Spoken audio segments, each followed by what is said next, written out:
আসসালামু আলাইকুম এভরিওয়ান, কি অবস্থা সবার? তো কিছু টিপস ফলো করলে আপনারা কিন্তু ফার্স্ট টাইমে পারফেক্ট চিতই পিঠা তৈরি করতে পারবেন। আর এখানে আমি দুধটা অনেক সুন্দর ঘন করে জাল করে নিয়েছি। চিতই পিঠা তৈরি করতে আমাদের এই ঘন দুধটা দরকার। আর এখানে আমি যেই ব্যাটারটা গোলাচ্ছি, গরম পানির ভূমিকা কিন্তু খুবই গুরুত্বপূর্ণ।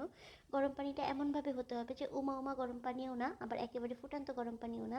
এই দুই গরম পানির মাঝামাঝি যে গরম পানিটা আছে, সেটাকে দিয়েই কিন্তু ব্যাটারটা গোলাতে হবে। আর কমপক্ষে মিনিমাম 10 মিনিট রেস্টে দিয়ে তারপরে কিন্তু পিঠাটা তৈরি করতে হবে। তো প্রথমে যে আমি খোলার ভিতর দিলাম, খোলাটা কিন্তু সুন্দরভাবে আমি গরম করে নিয়েছি। তারপরে আমি এই ব্যাটারটা দিয়ে দিয়েছি। তো এই যে আমি ঢেকে দিয়েছি। এটা কিন্তু একেবারে ফাস্ট পিঠা।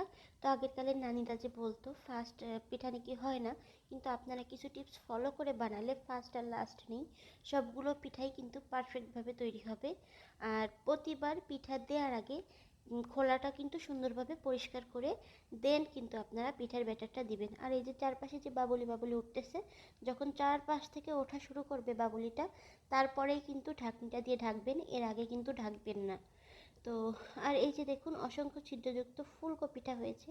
আর এই পিঠাটা ফুলে ডবল হয়ে যায় যখন ভিজানো হয়। তো এইগুলো কিন্তু দুধের সরা। আমি প্রথমেই বলেছি যে আমরা সুন্দর করে দুধটা একটু ঘন করে জাল করি, কারণ দুধের এই পিঠা ভিজার পরে যখন এই পিঠার উপর সরগুলো থাকে, পিঠাটা খেতে কিন্তু অসম্ভব মজা লাগে। আর দেখুন পিঠাটা একেবারে ভেঙে যায়নি, আবার একেবারে নরম তুলতুলেও রয়েছে। এটা কিন্তু একটা পারফেক্ট পিঠা তৈরি হয়েছে।